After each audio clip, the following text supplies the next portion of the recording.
Smash! Oh, savior of the universe. Smash!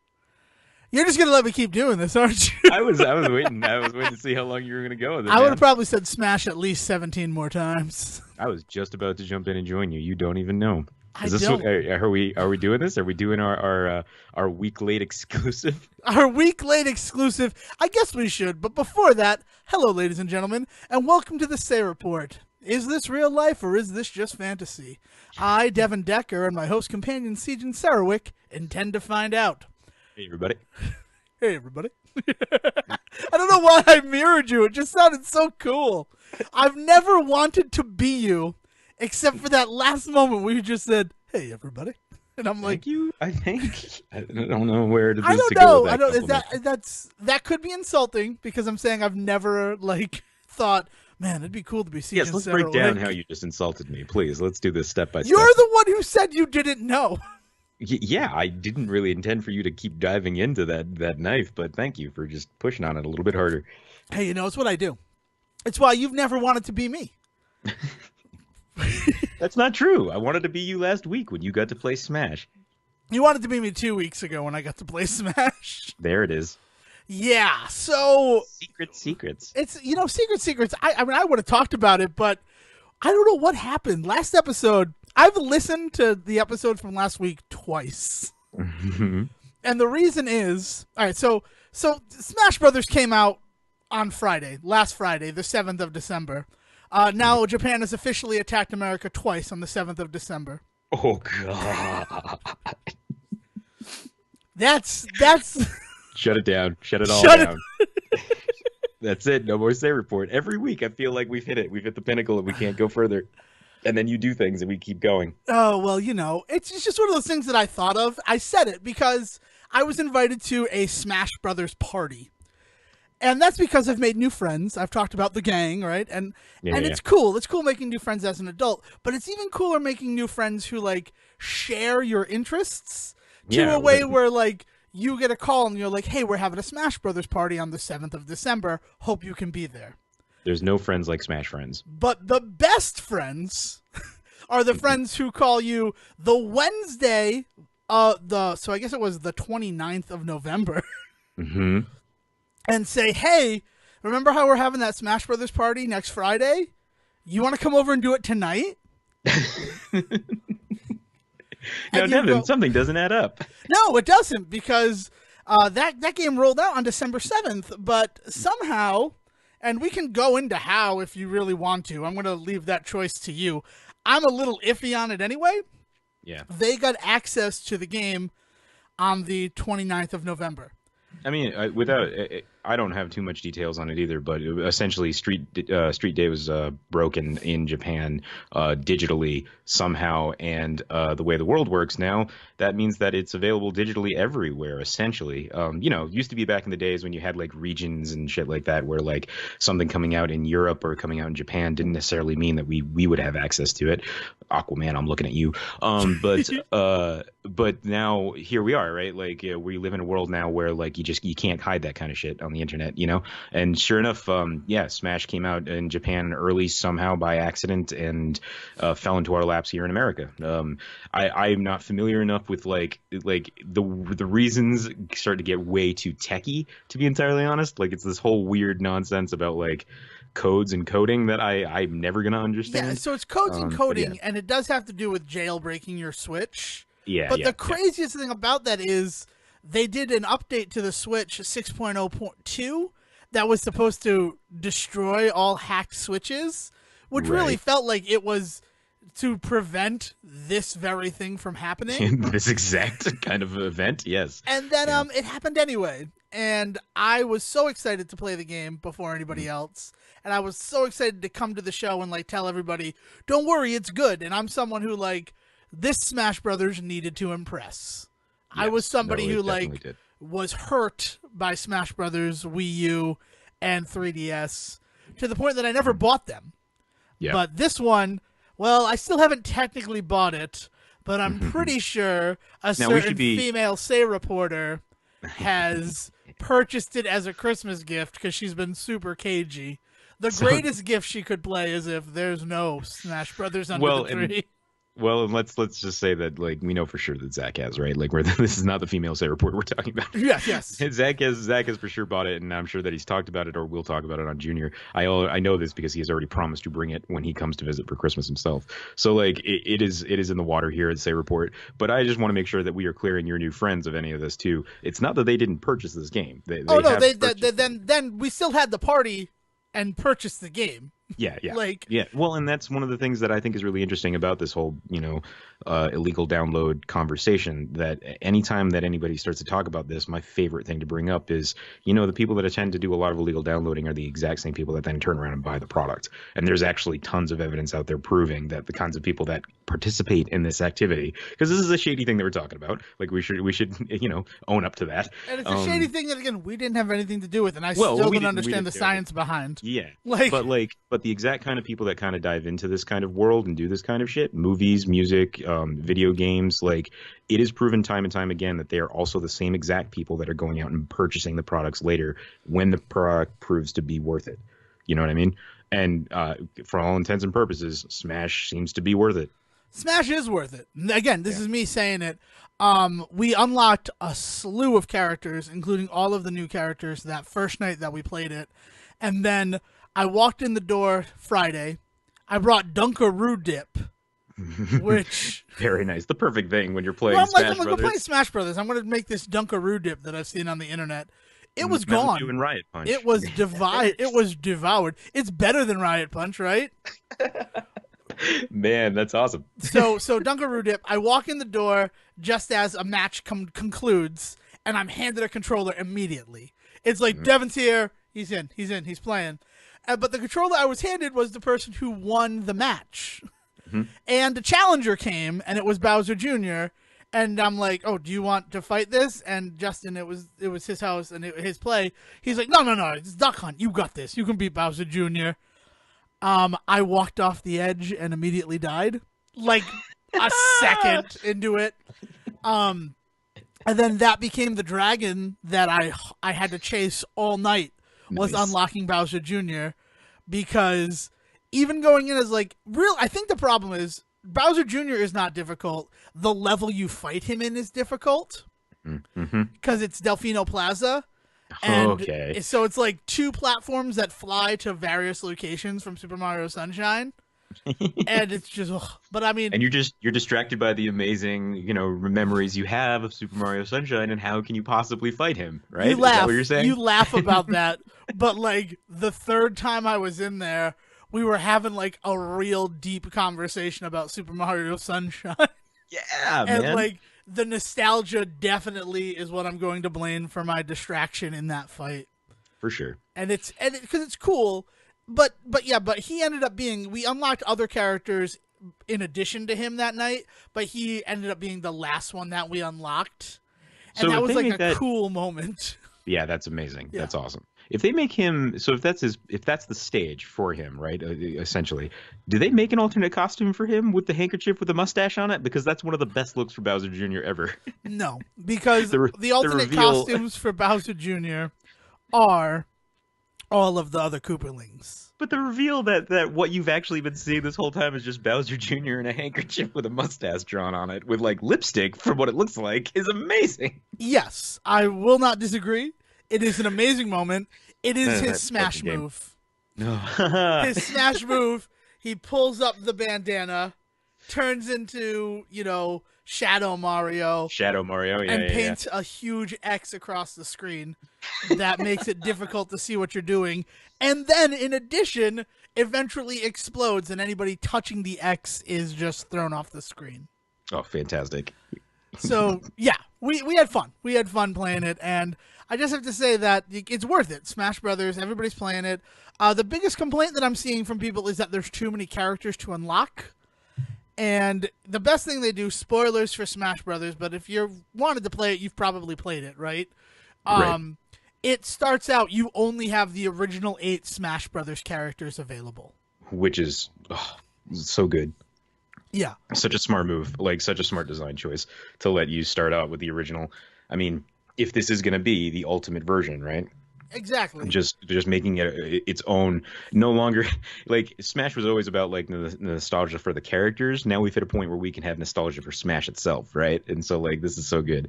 And they on that select screen are always like in yellow, those top 8 locations, as it Nice. slowly grows to encompass 70 full characters. Oh my God. And the cool thing is, another like the complaint is that there's too many characters to unlock. Really, 2 nights of people just playing 4-player matches, we got everybody. Like Yeah. it was not hard at all. We just played the game. And it's Well, like if you're going to it's be playing the game, it's a nice incentive to keep playing the yeah. game. Yeah, yeah, It's yeah. not like the like Mewtwo in Smash Brothers Melee. To unlock him, you had to play for like 200 hours. Right. And it's And then like he would show up, right? that's stupid. Like this is more fun to do it. And the other thing is, in modern games, unlockables a lot of the time mean give us money and you'll unlock this character. So it's Right. nice to play a game again where there's progress. Like you feel like you're accomplishing things in a way that I haven't felt that way in a long time.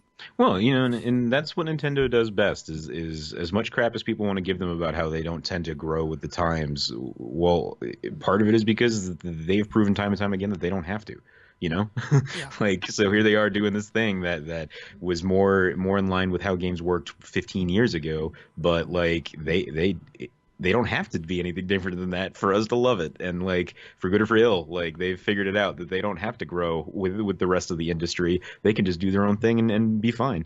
Right. Nintendo's gonna be here long after we die, man. Yeah, that's very true. And it's one of those things where like I don't own it yet, right? I've only played it at my friend's house, but I know that I'm probably still going to get it because of the amount of fun that I had with it, and Right. I know that I'm guaranteed X amount of hours to unlock all those characters again. Oh, for sure. So Yeah. so like it's gonna feel worth it.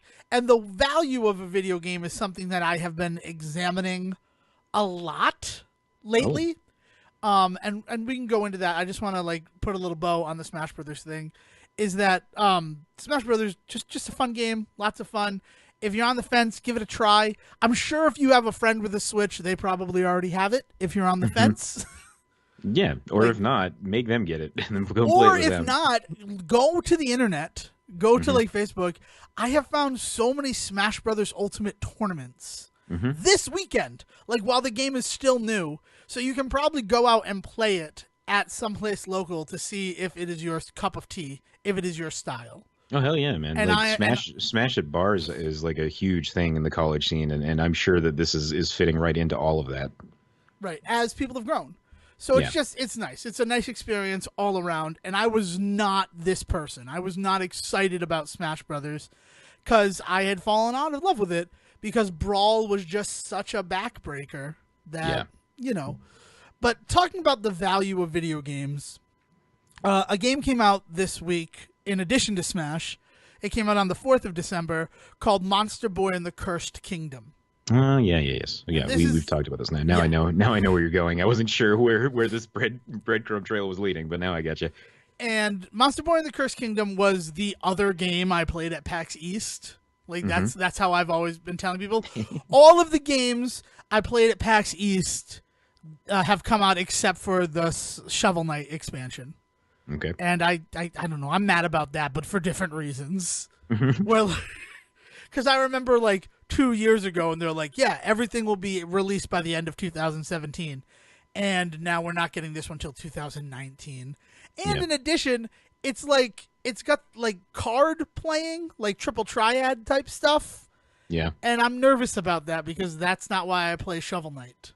No. I play Shovel Knight No. for like really good platforming. But I will say this: Shovel Knight is also a game that you have very often on this show talked about. You've gotten your value out of time and time again. So if there is one time where it doesn't necessarily hit for you, that's completely a cool. shame. Right. But that's right. But bringing up Shovel Knight is important because Shovel Knight, $20 game that I have bought 7 times. So I've spent Yes. $140 toward Shovel Knight, right? Right. Good job, Shovel Knight. Thumbs up from Devon Decker. And that's just because I enjoyed it, and each version had a little something different or something that I wanted to try, right? They made Right. that game worth buying multiple times to me. And I wanted to support them because of how good a game it was and how much free content they were really giving, right? Right. Like, even though I'm disparaging King of Cards, it's going to be free. It's not like I'm paying to download it. So it works out. Weirdly, like I was saying at the beginning of the show, like it's that idea that like that free accessible content hits you, and if it's good, you invest money in it. That's that. I mean, what you're talking about with Shovel Knight is a very legal way of going about it, as opposed to what we were talking about earlier. But that idea that like that content hit you, and they were giving you all sorts of free crap, and that incentivized you to spend more money. Isn't that novel and weird? Isn't that like I don't understand we how say the that, but that's industry pretty much what freemium games. That's their market. Well, right, but name another game besides Shovel Knight that is like hitting everybody in the industry as hard as Shovel Knight has. Right. I mean, Shovel Knight is what they're chasing. Shovel Knight is what indie games aspire to be. Right. So you're not wrong about it. But in addition to Shovel Knight and The Messenger, which we've talked about ad nauseum on the Sailor Report, the third game that I played was Monster Boy and the Cursed Kingdom, and it had the distinction of being the very first game I played at PAX East because for one reason or another, it just didn't have anybody at that booth. Like, people just did not seem interested in this game. And I played through the demo. The first thing I did was play through the demo, and I friggin' loved it. And then, like, hours later, as I'm walking through, and I again see that there's nobody there, I'm like, I'll play through that demo again, because it was really good. So, for anybody that doesn't know the game at all, like, what's the hook of the game? Well, I wanted to finish the PAX East thing, the PAX East story. I know, you're right, but it's hard to care about the story if we don't know what the game's about. Okay, but then I dragged Dale back there as the floor was closing. So then with a ticking clock, we had to play this game and finish the demo. Lots of fun. But what it is Monster Boy and the Cursed Kingdom is the fifth game in the strangely titled Wonder Boy series. Fifth game? Really? Yeah, it might actually be the sixth game. That's crazy. I thought it was only a sequel. I did not realize we were this far deep into this series. Right. Okay. But I think that's part of the issue with it. Like, where it ties to me is the fact that I'm the person who's played every game in the series, and I can't imagine there's a lot of people out there who are like me regarding that, which is kind of sad, but, it is what it is. Yeah. And so, have you ever played Adventure Island? Yeah. Okay. Adventure Island started out as Wonder Boy, made by the company, but then the company that made the game they didn't own the copyright of Wonder Boy. That belonged to Sega, right? Okay. But they owned the game and the mechanics. Like, it's one of these cool things. If you want to, like, just go nuts on how arcade licensing worked, this is the series to look at. Because it comes out and it's basically Adventure Island, except no hat and blonde hair. And it's an arcade game.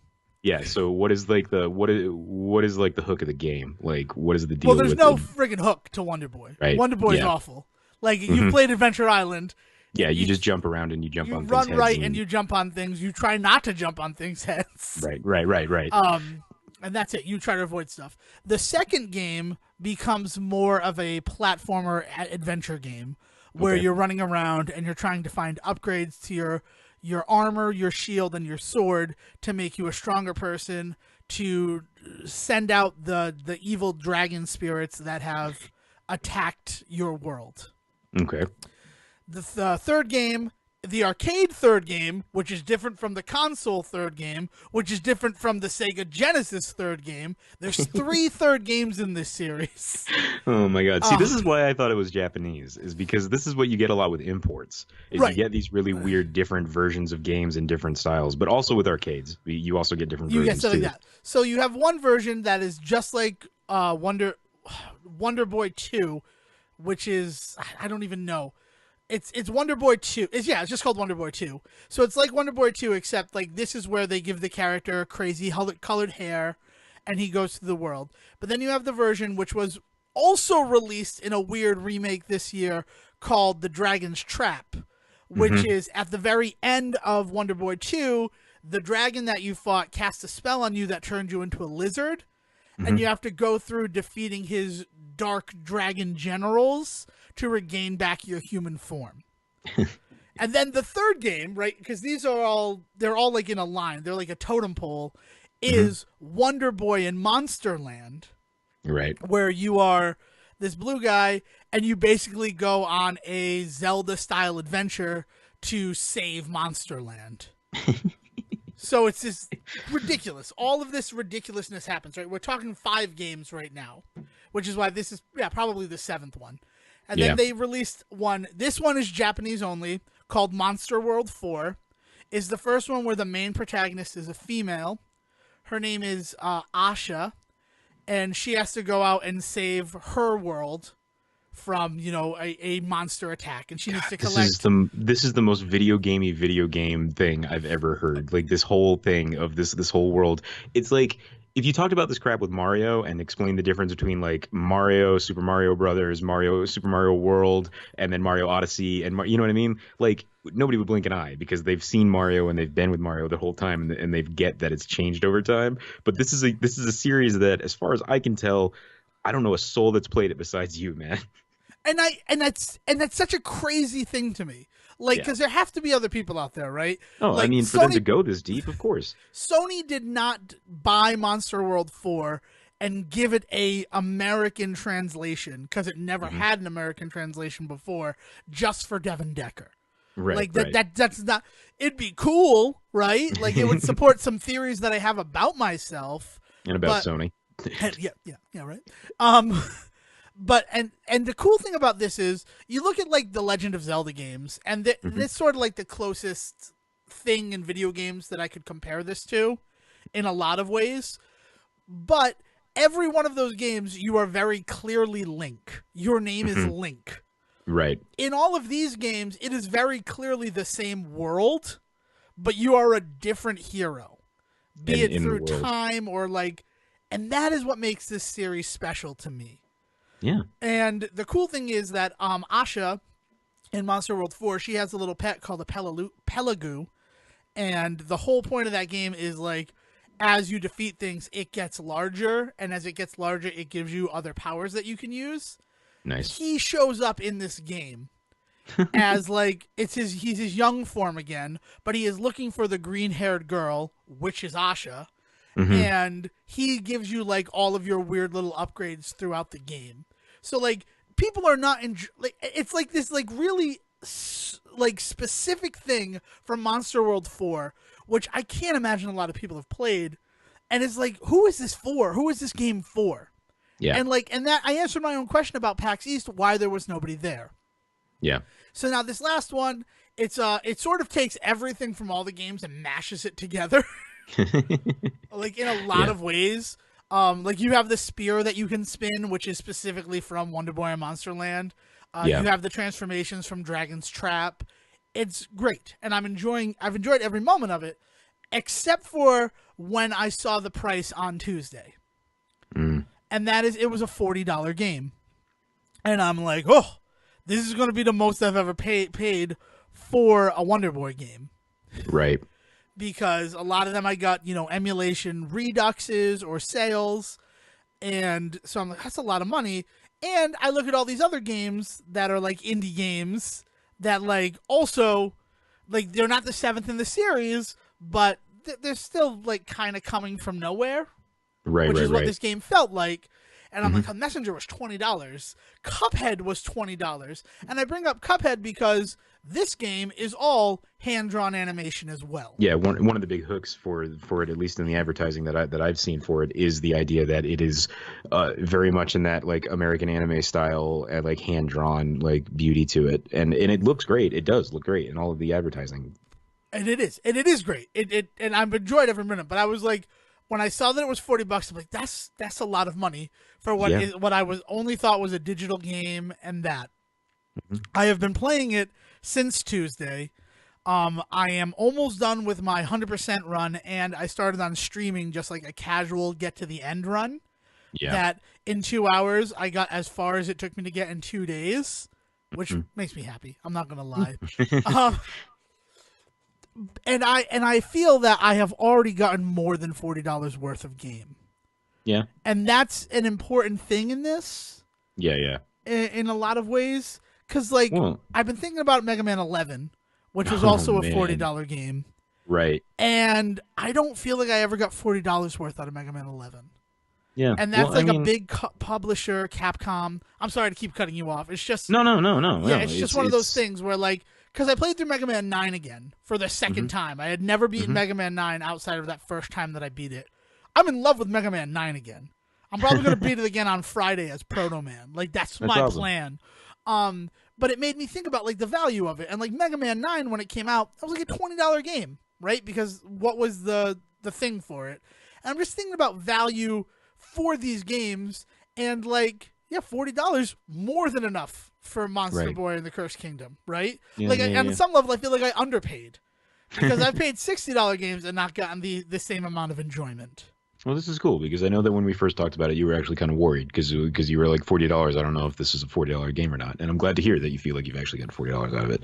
But it's interesting because like game value is a really interesting conversation that people have been having for years now, ever since like the death of like the $60 game, right, where everything had to be just $60. Ever since the Nintendo started to do this crazy thing where they're charging $40 for games here, or like the indie game rise where $10-15 for a damn good game actually was like something you came to expect, right? So like value is something that's really really important now, and I'm glad to hear that you feel like you're getting $40 out of it because like it feels like a series that has gotten away with murder, to be entirely honest. The fact that it still is alive, survives, and is out there, and it does not have the fervent fan base. You know what I mean? Like you don't even see. There's not even a DeviantArt page dedicated to this game, as far as I can tell. Right? Like there isn't a group out there that's just waiting, drooling for this next thing to come out. But there is enough of a fan base to keep it alive, right? And they deserve to get, you deserve to get like a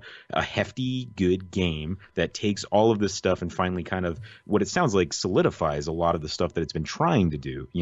It's one of those interesting things. Like I said, you can compare it to something like a Zelda or a Mario in the way that it's iterated on what it's done, or a Sonic as a great counterexample, something that's tried to like change itself and iterate and be different, but also try and all exist within the same like conceptual world, and it doesn't always land. And like the idea that they have finally gotten to a point where like they've gotten out of the small game realm and actually feel like, no, this has been around long enough. We know exactly what we're doing. Here it is. Like this is our big push as a game to like the outside world, because this is the first one that I've heard about as somebody that is not in that world, right? And like I'm glad to hear that it paid off for them, because it, it's I love hearing about this stuff. Like a lot of the games like this didn't survive the turn to to the new consoles, even to like the PS2 or to the PS3. Like you lost a lot of this level of gaming along the way, and so I'm glad to hear that we're back to a point where this level of gaming can exist again, as we saw with like the indie game market, but also still support this like nostalgic attitude. Because one of the things that I think indie games are really lacking right now is that there hasn't been an indie game around long enough for people to feel nostalgic about it from their childhood, right? But that's just because indie games just haven't existed long enough. And In they've in also 10, sort 15 of years, gone we might have around that. that. They've Yeah. tried to go around that with, like, we'll make this look like a game that you're nostalgic for, hmm and we'll compare it to. Like, Shovel Knight Yeah. got a lot of its feet because they said he's like Scrooge McDuck from DuckTales. And the only way he's like that is that he jumps off of Jumps on things. He things. does Yeah. pogo sticking like Scrooge McDuck. That Right. game after that is not like DuckTales at all. But Yeah. like they tread on that nostalgia of the game DuckTales to sell it. And like But the here's messenger was yeah. like, "Hey, remember Ninja Gaiden? What if Right, it right, was a right. bigger game?" But here is a game that actually has earned that nostalgia, right? Because it has Yes. actually been around that long. It has been around the block, and it knows it knows what it used to be like, and it knows what it has to be, and that's in the future, and that's awesome. And that's That's what cool. I want more of it. There was a moment, spoilers. I mean, like I don't know if anyone else could ever have this moment, and that's the thing, where I was brought to tears by this game, hmm just because in the center of the village there is a cathedral, and the four stained glass windows that you see are the four heroes. And it's just like this moment where it's like, oh god, so like this is the end of that world. Like this Yeah. is everything that I know before has happened. Every Yeah. experience that I've had has somehow influenced this world. And the You know, only thing that bummed me out about that is that they did Wonder Boy 2, the same guy from Dragon's Trap and Wonder Boy Monsterland, and then Asha, And I'm like, it kind of sucks that Wonder Boy 3, the arcade game, doesn't have a presence here, right? Yeah. And I get it. Like, I understand why. It's sort of represented by Wonder Boy 2. But then when you go to the Sky Realm, there is a constellation of that hero and Princess Purple. And I'm awesome. just like, okay, so you guys have just... And everything about this game, like, every time I'm like, wow, what a fucking misstep you guys just made, I end up with egg on my face. Yeah. Well, it sounds like they were able to pull off something with the history of that game that Nintendo itself couldn't pull off with the history of Zelda.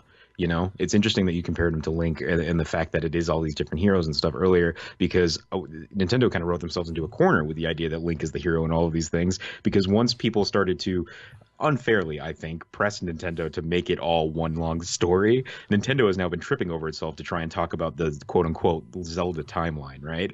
And like, it's been a mess. Like, everybody's just been poking holes in it since Nintendo came out with it. And like, that idea that they were kind of like forced into a corner by fans to do that is like weird, but also understandable, because that's the kind of world that we live in now. We like that idea of seeing how all of our stuff connects, right?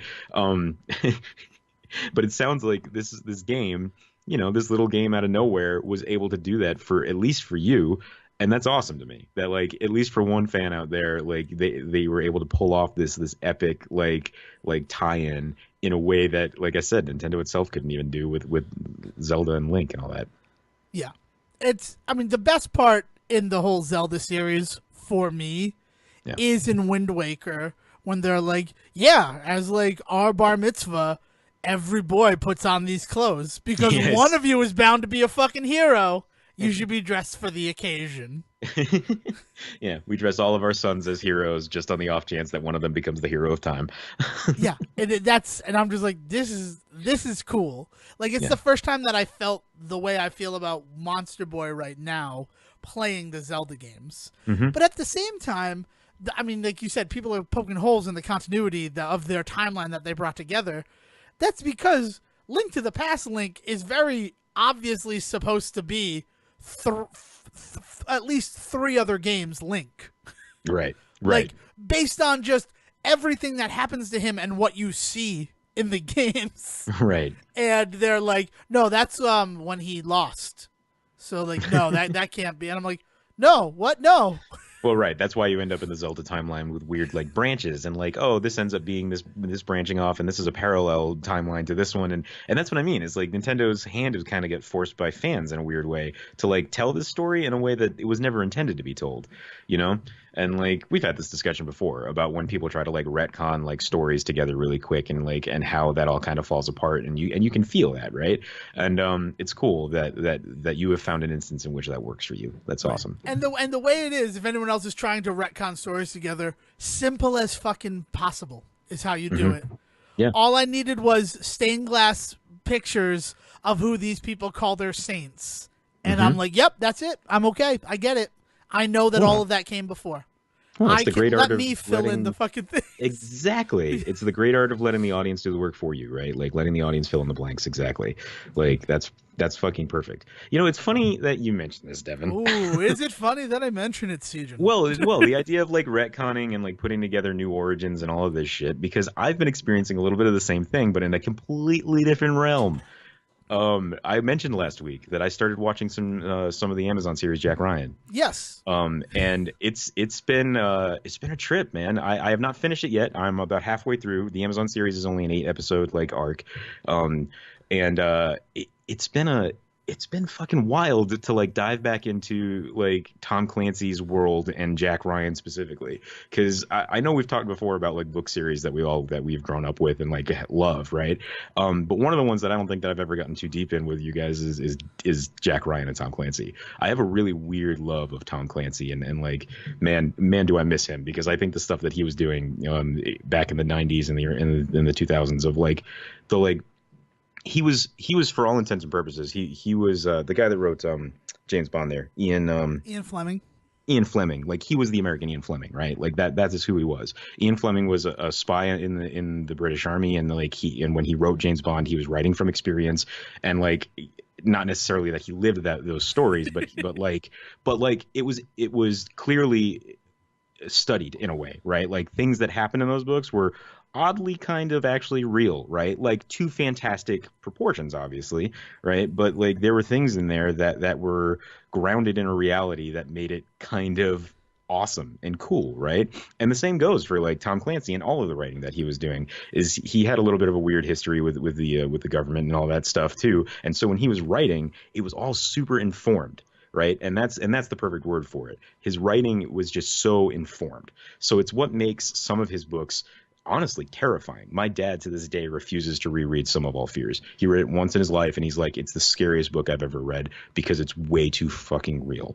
And he just won't ever read it again. It was the movie came out like what was it, like 10 years ago with Ben Affleck, and he's like, yeah, I'm not seeing that one. And I was like, but we love Jack Ryan. Like like we go to this movie. We've seen Clear and Present Danger on TV 1,000 times. Like we saw Air Force One because we were basically like, this is a Jack Ryan movie. I know they don't call him Jack Ryan, but this is basically Jack Ryan as president. Like we loved Jack Ryan, right? And here's this movie where they're like, oh, we're going back to one of the original stories. This is really about how he becomes like, you know, the Jack Ryan that we know and how he goes from just an analyst to the guy in the field as well. And like my dad's like, no, not that one, because like that's the one that I'm afraid is actually going to happen someday. And that movie, they set off a nuke in that movie. Well, yeah, and I think in the book it's at some large event, but in the movie itself it's at the Super Bowl, right? Like, yeah, that's when, like it's. Yeah. Yeah, no, that's scary. Your dad has every right to be scared. That's what I want to say. Your father.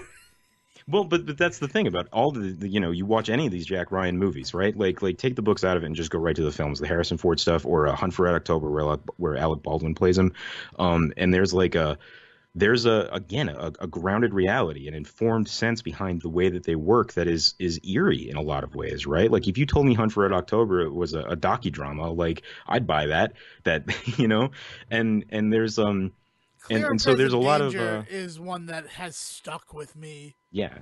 From the time that I saw it, like, oh God. Like, well, is Clear and Present Danger the one where it ends up being the president in the end? Which one is it? I can't think of the other Harrison Ford one. I always forget the name of the other Harrison Ford one. Yeah. I'll have to Google that's it one of those ones that I always forget. But I'm pretty sure Clear and Present Danger is the one where, yes, the president is the threat. Which is fucking ridiculous, right? Like you say that out of context, and it is, it's stupid. It is a stupid. It's almost cliche, even though I'm pretty sure it's the only story in which that ever ends up actually being the thing, right?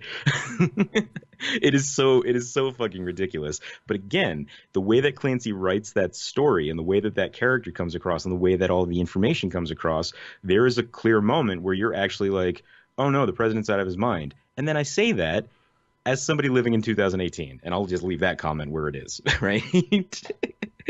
So, like, going back through the Jack Ryan stuff has been really interesting for me because what has happened in the last, like, 15 years with that character, this was clear in the Shadow Recruit. Shadow Recruit, which is Chris Pine playing him, right? Yeah. So in the Chris Pine version of him, and now we have John Krasinski playing him in the Amazon. Just Jack Ryan is just the name of the series, and what they're trying to do is bring that character kind of into, you know, this reality, this time, this era, and it's weird how they feel like they need to ground him, right? So like Jack Ryan, one of the coolest things I think that's always been really like awesome about Jack Ryan is he's not a superhero. He's just not. Right. And in the 90s, that was fine. We didn't live in the world of superheroes like we do now. And so it's weird trying to see them trying to like ground him in this world in which superheroes, for all intents and purposes, like exist for us as an audience. Right. Like trying to make him, you know, he's not Ethan Hunt from the Mission Impossible movies. He was never quite that. And they don't. And you know, Shadow Recruit, they kind of almost go there, but and so you know, I don't know too much else about that movie other than like the one time I saw it on a plane, but like that's the place to watch a Jack Ryan movie. Yeah, I'm just gonna say it. But like watching this movie now, like they go out of their way to mention like he was in Afghanistan, right? Like so like they give him that grounding, like he was a soldier in Afghanistan. I haven't gotten to the end of the series yet, but they've been hinting pretty heavily at him having to do something that obviously was questionable morally for him, which for Jack Ryan is actually really interesting because one of the biggest things about him is that he is more than Captain America, he is the most moral character I think I've ever read on the page. Like the whole his fatal flaw is that he is too good. Like that is that is the character that Tom Clancy created in Jack Ryan. Other than the fact that like I think at some point he doesn't even cheat on his wife. There's like a moment where he thinks about it, and it's like that is supposed to be the most terrible thing that happens to him in a book. I mean, other than that, like his fatal flaw is only that he is a Boy Scout to the end. He is he's really loyal to possibly sometimes the wrong people, which I think is what comes across in Clear and Present Danger with the whole idea of the president being the bad guy is like is and so like they really it's not new that he is so good that something happens to him that it throws him off balance, right?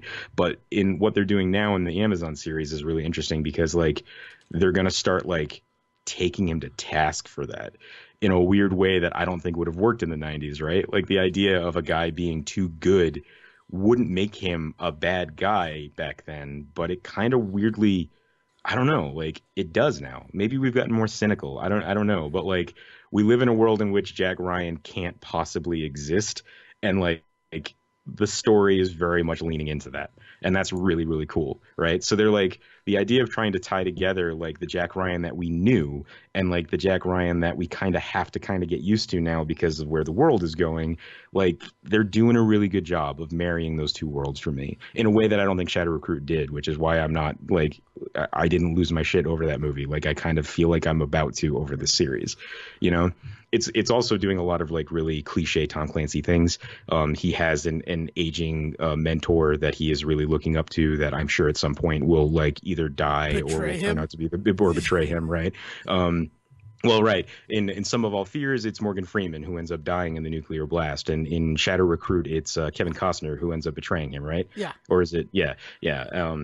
For a second, I thought Kenneth Branagh. No, but Branagh directed it, right? Yes. Yeah, he probably put himself in there somewhere. I'm not remembering. Oh, he's now, in there. He's definitely in that movie. Don't worry. Yeah, but yeah, he's yeah. not. But he's not Kevin Costner. Kevin Costner No, right.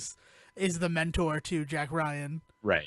Right, and so like that's very cliche. Or in Hunt for Red October, like it's Sean Connery. Like right. the story is the mentor in that movie, right? And so like that's a very cliche thing. For he's once again meeting his wife. I think we've seen him meet his wife 1,000 times. The medical student that he ends up falling in love with, and if she's kind of shady and not sure about him because he's a CIA agent and he can't tell anybody he's in the CIA, which I think is really interesting. Like in the movies. Like that's never quite addressed because with Harrison Ford, I think those stories are past a point when she just knows. I think in Some of All Fears, it's because he is legitimately not sure what his place is in the government anymore now that he's like between analyst and like crime fighter. Agent, yeah, field agent. Like he's not so there's like a weird moment where he's protecting himself. In Shadow Recruit, it's addressed because Shadow the whole Recruit, thing. It's sort of the big plot of the stupid movie. Yeah, he's lying to her and she thinks he's cheating, and like yeah. It's a huge part of that. In this, it's they've gone and they've made her the daughter of a politician who doesn't like Jack again because he's because he's just a goody two shoes, and the politician's just like, you don't survive like that in this world. So there's something fishy going on with this dude. So like she feels weird about him, and she doesn't know that he's CIA, but she knows that there's something not right because her dad doesn't like him. But obviously, that part of her also kind of makes him really more intriguing. I think part of it is also because it's a TV show. They're able to go a lot deeper into these characters in a way that the books could, that the movies just don't ever, right? But it's really weird to me, like listening to you talk about this idea of nostalgia and this stuff all kind of tying together and coming back together and it working, and that's surprising you. And I'm feeling a lot of that same way with this TV show, right? Like I grew up reading these stories and I know this character, not in this way though. This is a really new way of looking at it, but it works. And they're doing a really good job of paying homage to those older versions of him while at the same time giving him something new that really makes it work for me. Like it just works. That's cool. That's cool. You didn't watch Hackers, did you? You wanted me to watch Hackers, and I'll tell you this. I put Hackers on. I did. I tried, man. And I did not pay attention to a stitch of it. It was on my TV, and I turned around, and I started doing something on my computer, and about 3 hours later, I realized Hackers had ended. And it had, like, auto-played into... I'm pretty sure that it auto-played into Wing Commander, I think, because I had a whole Matthew Lillard lineup. I had Wing Commander, I had What's the weird? We talked about his weird showing up on Leverage, right? Yep. I had a Scooby Doo show up, but not any of the live action movies. He apparently did has been doing the voice for Yeah. Shaggy for a Once while. Casey passed away, Um, he became the voice well, of Shaggy. it like rolled into like a weird. YouTube is a wonderful place. If you want to Yes. find Yes, it anything out there, is. you can. Yeah, it rolled into some weird animated Scooby Doo where the ghosts are real. Which so of course I was completely like, well, I don't know what's going on here now. Um, Well, the only reason that I'm giving you a pass for the hacker's homework is because Wendell Pierce is in Jack Ryan. And it's the reason why I want to watch Jack Ryan. The only yeah, reason I haven't watched Jack Ryan is John Krasinski. And I feel bad about that, but I really. have seen him as a military guy in Aloha and in Benghazi. I forgot about Aloha. Yeah, yeah, And it's yeah, just like, I liked him in Aloha, but Aloha is a terrible movie. Like, yeah, just yeah, objectively, it's not a good time. yeah. And like his character is something. And then you add in a dash of The Hollers, which may have been one of the worst films I saw last year. And Yeah. he has lost a lot of cachet for me. Well, he does a lot of stuff. Like he doesn't just act. He produces as well. He I think he directed, right? He wrote and directed The Hollers, and he did no, The no, no, Quiet no. Place. The Quiet Place. That was the Yeah. big one The Quiet Place, was that the name of it? Yep.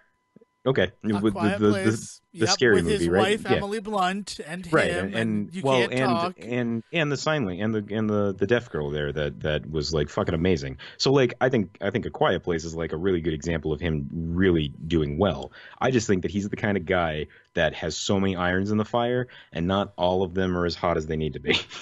You know what I mean? Yes, Like, and that happens with people that kind of start doing as much as I think he's been doing. Is I think that he's got a lot of stuff that just isn't quite hitting, but that's because he's doing so fucking much. and I unfortunately keep seeing the ones that don't hit. Like the last time that I was really excited about John Krasinski, Yeah. Licensed to Wed. Ah, man. Yeah, Oh, you were God. there, Sejohn. We God, I were love that there. movie.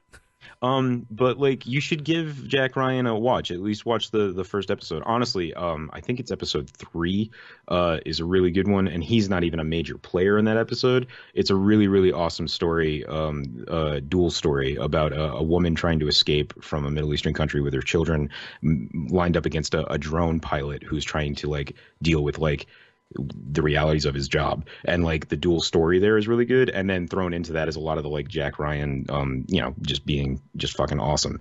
And so like it's a really, really good like version of that story. But I think you should give the show a shot, because I was about to say that I think what's really cool about it is that John Krasinski plays that. It's really hard to get Jack Ryan right in this world nowadays, because like I was saying, we live in a world of superheroes, right? And trying to figure out who Jack Ryan's going to be from here on out, I think they've hit the nail on the head, and I think John Krasinski's a huge part of that, because he is unassuming. Like you see him in a suit, you see him not necessarily in a suit, but like in a button down and a tie, and it works, right? Like we've seen him in The Office, like we know what he looks like in a tie. We believe it. We see him behind a desk and working at a computer, and it doesn't look weird. Like the Rock in Skyscraper, right? Like there's a lot of weirdness about that character in Skyscraper for me personally. I don't know, maybe nobody else agrees, but like that didn't quite hit as well as I think they needed it to for that character. Whereas it works for John Krasinski, right? But But then those moments when he has on a flak jacket and he's breaking in to take down some terrorists, I also buy that. So like he rides that line perfectly for me for what Jack Ryan kind of needs to be in this world, you know? Arguably, The Rock in Skyscraper, having never seen the movie, he's Yeah. supposed to not fit in that world. No, Because he's supposed to be like the greatest architect of all time in that movie, and you I don't thought he believe was just security. I didn't think he was an Uh, architect. not I necessarily thought he an was a architect, security but like, consultant. And but so like it's this he's thing where supposed to be he's a like, tech guy. he He's wants to supposed be a out in tech- the world doing stuff, but he lost his leg. So that's why he's behind a desk. No, he never wants to touch a gun again. He never like that's a huge thing for him. But he is supposed to be a nerd in some fashion, and he's supposed to be like a dad. But like he's The Rock, right? He doesn't look like the character in the movie is not a guy that goes to the gym 3 times a day. The Rock is just by his nature, and this is not like knocking it. Like I love the dude, and Dwayne Johnson is amazing in everything I see him, and even in Skyscraper, he's still charming as hell. But trying to sell me on the fact that he's the kind of guy that sits at home, like sits in front of a computer eating a sandwich for lunch. No, that's not. That's No, not I Dwayne don't buy Johnson, that.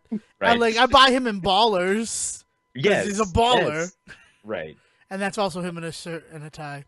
Well, So yeah, Rundown, right? The opening of the Rundown when he's yes. in a yes, like that is the perfect version of Dwayne Johnson, in a suit, right? The idea that this dude that used to play college keeps up with that shit, but like he has a job that requires him to be that like form. That's not Skyscraper. You know what though? The best example of Dwayne Johnson in a suit is when he's dressed as a fucking cowboy and Be Cool. Oh man, oh be cool. He's the best part of that movie. He is the best part of that movie. He's the best part of that movie because Elmore Leonard saw him do his like little eyebrow raise Mhm. in WWE and wrote that into the character that The Rock would later go on to play Yeah. years later.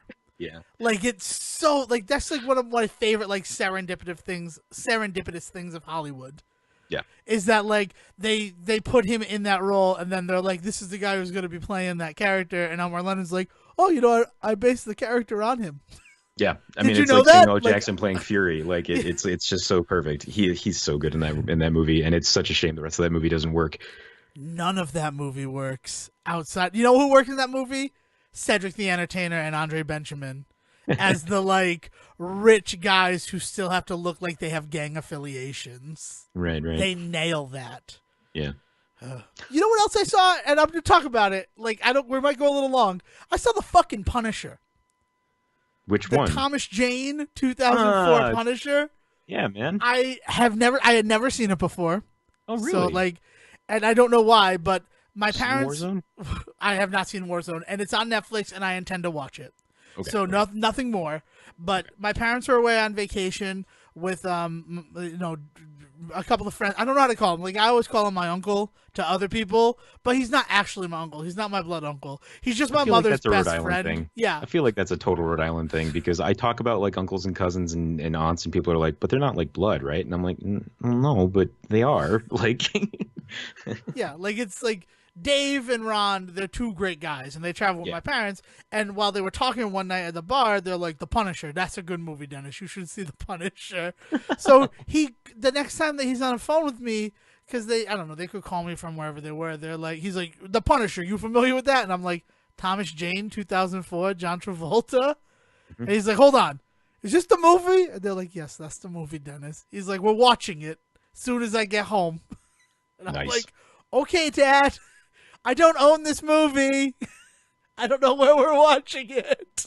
it's It was on it's hard to Showtime. watch. It's hard to watch. as a Marvel I fan. loved it. I absolutely It's- loved it. I Well, don't that's know. the thing. I think it's a good movie. I don't know if it's a good. Oh, it's not Punisher a good movie at Well, all. but I mean, like in terms of like the like dumb action that we got in the early 2000s, like it hit all of those things I needed it to hit when I went to go see it, right? Like it's a dumb action movie in a really great way, and it's just as a Marvel fan, it just doesn't do anything for me. So like it's hard for me to like talk about this movie in a way that's like, oh, I can't always be nice about it because I have these weird feelings about how it's not a good Punisher movie, but I do have to admit that I kind of enjoy that movie. Can we be nice about the fact that Joan, played by Rebecca Romaine Stamos, is most assuredly Mystique in disguise the entire film? Sure. Yes. I love that. I've been idea. to 12 cities in almost 6 years, and I always manage to find the guy like that. And I'm like, holy fucking shit, she is Mystique, and I'm completely fine with it. She Yeah, doesn't yeah. ever like. There's this one scene where she's like, "Trust me, I know what it's like to have to run away from your past." And I'm like, if in that moment she flashed to blue skin and then flashed yellow eyes. fucking back, Yeah, I'm just like, yellow eyes would have been great. it just would have been like this great thing where I could totally see her like after the events of X2. I just went into hiding in Tampa, Florida. Yeah. Yeah, man. Have you seen Dirty Laundry? No, I have not. It's a really really great. Thomas Jane loves the Punisher, like legitimately, like a huge fan of that character when he got the chance to make that movie. And it's part of the reason why I think the movie ends up working for as well as it does for me, despite the fact that I think that it's not a great Punisher version. Is like he clearly is in it as Frank Castle, right? And so Dirty Laundry is a short film he made like God, like 6 years, 7 years after that. And it's only 10 minutes long. Him as Frank Castle going to do his laundry at a laundromat. And it is 10 times better than that movie ever gets. Okay, that's I Yeah. don't know. It's weird. The thing I like about that movie. Hmm. Spoilers for The Punisher 2004, right? Because Yeah. Yeah. we just so I don't ruin it for you. The shit that he does that is not Punisher like, and Hmm. that's exactly what you're talking about. Like the Right. stuff that is that like when he goes and takes John Travolta's wife's car and takes it to the Wyndham to get the parking ticket and makes a phone call from it to like set up that whole thing. Right. Like it's like this is cool. Like this is a cool bit of movie, but I understand where like that's not what the Punisher does. Right. Exactly. The Punisher Right. punishes. He doesn't. He's not all about irony. Yeah. He's Yeah. Yeah. like, isn't it fucking ironic that you killed your best friend and your wife because you thought they were together? Oh man. Yeah. It's really it's Frank Castle on a level that I don't think Frank ever gets, right? Like the whole point is he's supposed to be just a fucking tank, which is why Warzone is so interesting because they take basically all character development out of Frank Castle and just make him just a monster. And like in a really beautiful way, like in a way that I don't think Punisher Warzone fits into the MCU in any way, but honestly, I don't think that the Punisher fits into the MCU, right? And so like Warzone is probably the closest we'll ever get to an MCU to Punisher Warzone. I mean, it's What you should about see that one next. the guy from the class in The Punisher on Netflix? It's really weird to me in Daredevil. He works really well, and I think that for that 3 episodes, I think it fits into the MCU and all that. And then he disappears at the end of that, and I think that's great. I think you should never see him again. And then the television series is good and a really good Punisher, but again, I don't think it fits into the MCU in any way. So I think it's one of the reasons why we haven't heard anything about the Punisher getting axed yet. You know, they're still in talks for doing a new season of the Punisher with Netflix, despite the fact that everything else in that universe is getting cut left and right. I think we're going to see more Punisher in the years to come because I think it's kind of so not that world anymore. Um, Part of me wishes that these shows are canceled things were a huge tie-in to Infinity War, yeah, and the reason they went away is because of the snap. And yeah. then after Endgame, they're gonna like reveal, no, we fucked with you. Hmm. I mean, hey, Netflix has done weirder Like shit, man. exactly, like it totally seems like a Netflix thing to do. Yeah. I think Um, what my I don't theory is know. that the Disney app is going to come out, and what they're going to have is Heroes for Hire, and you'll have Iron Fist and Luke Cage back at least, and then they'll do something maybe with Daredevil. Jessica Jones still has a new season coming out on Netflix though, and like I said, they haven't canceled Punisher yet, and there's been talks about season 2 of that for a while. But yeah, Yeah, that's just I don't know. Those still don't work for me. But it's just curious that you consider the 2008 Punisher the MCU Punisher when there is arguably a sort of version of that out there. hmm well, and I think that it's a really good version of the Punisher for the MCU. But again, I think that there's some things that he just has a lot more character development, a lot more like decency as a human being, and there's like ways in which Frank Castle in Daredevil and Frank Castle even in The Punisher, Netflix is The Punisher, where like I don't know, there's so much more depth to that character that for everything I've ever read of The Punisher in the comics, that stuff is just not there, you Have you know? ever read a Punisher book like exclusively this book is about the Punisher? Oh yeah, man. Okay, Like I read a that's ton of Warren Ellis' stuff. I read a bunch of Punisher Max. I read a bunch of yeah, man. that's my And like curious point because the Punisher for me, every comic interaction with the Punisher has been through someone else's eyes. And mhm. that works wonderfully. Like Bullseye had this great little 5-part series in like 2004. Yeah. And Bullseye number 3, he came up against the Punisher in South America.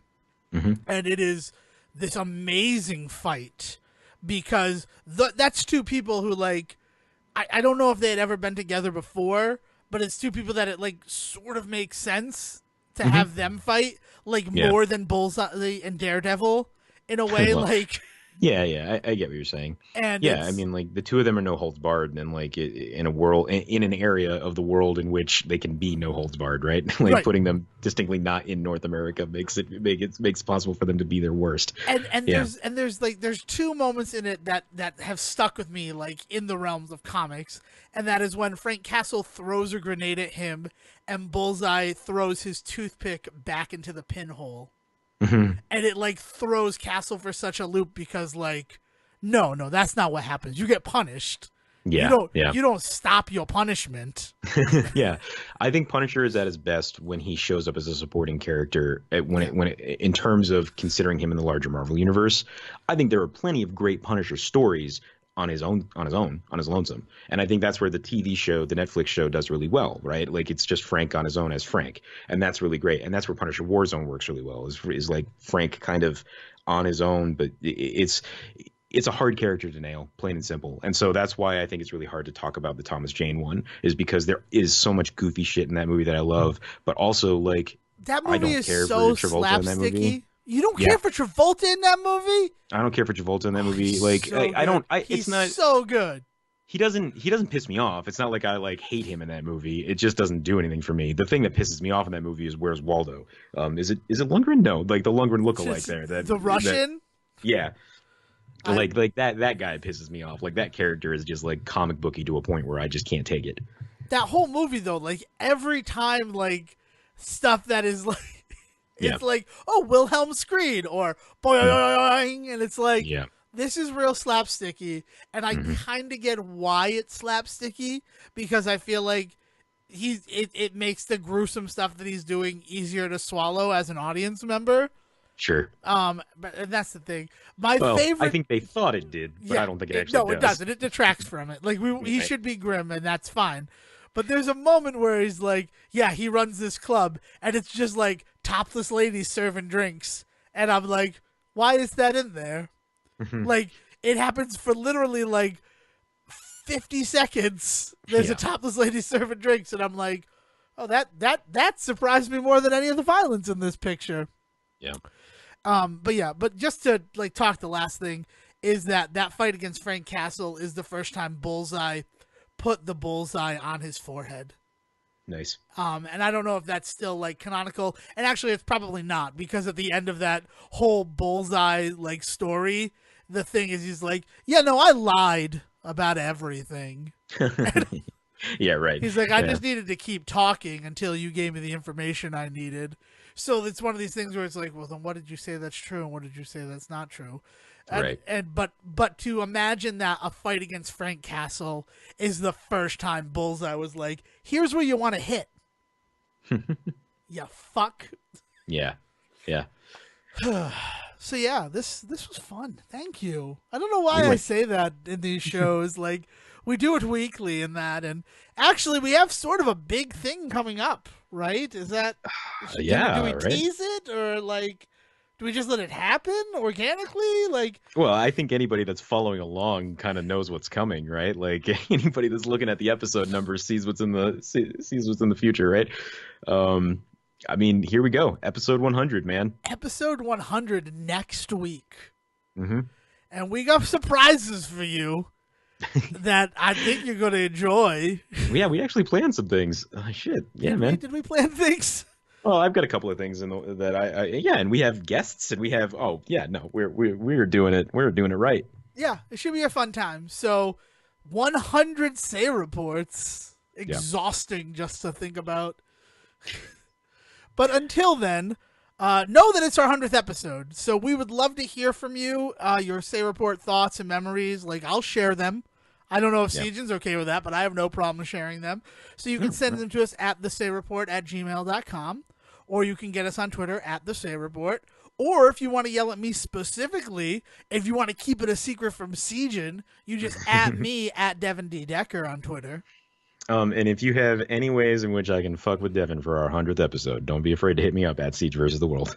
Oh man, if you could pull like some crazy elaborate prank on me, that would be incredible. It won't be an elaborate prank, but I've got some stuff that I've got planned for you. Don't worry. Oh god. Well then, until next time, Will, take me home. Thank you for listening to the Say Report with your host Devon Decker and Sejohn Serwick. Please follow the guys on Twitter and Facebook by searching for The Say Report, and you can always subscribe on your podcast channel so this is delivered straight to you and you can enjoy it every week. With apologies to your mother, we'll see you next time.